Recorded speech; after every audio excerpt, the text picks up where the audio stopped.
નમસ્કાર દર્શક મિત્રો, બોડેલી નંબર 1 ન્યૂઝમાં આપનું સ્વાગત છે। છોટાઉદેપુરના વાગલવાડા ગામે 65 વર્ષની વૃદ્ધ મહિલા ઉપર રીંછે હુમલો કર્યો। વહેલી સવારે બની હતી ઘટના। ખેતરમાં કામ કરતી મહિલા પૂરણીબેન ગુલજીભાઈ રાઠવા ઉંમર વર્ષ 65 ઉપર રીંછે કર્યો હતો હુમલા। ઇજાગ્રસ્ત થયેલ મહિલાને સારવાર માટે 108 મારફત છોટાઉદેપુરની જનરલ હોસ્પિટલ ખાતે લાવવામાં આવી। વન વિભાગને જાણ કરાતા છોટાઉદેપુર વન વિભાગની ટીમ જનરલ હોસ્પિટલ ખાતે પહોંચી વધુ તપાસ હાથ ધરી।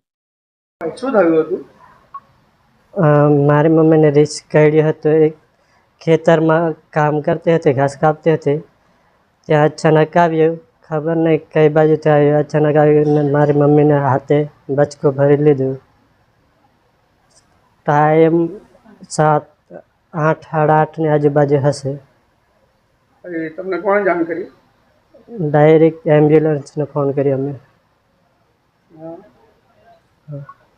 પછી એમ્બ્યુલન્સમાં ડાયરેક્ટ અહીંયા છોટાઉદેપુર હોસ્પિટલમાં લાવ્યા સરકારી।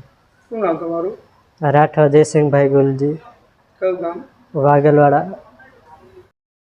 અવનવા રોજબરોજના સમાચાર જોવા માટે જોતા રહો બોડેલી નંબર 1 ન્યૂઝ ચેનલ।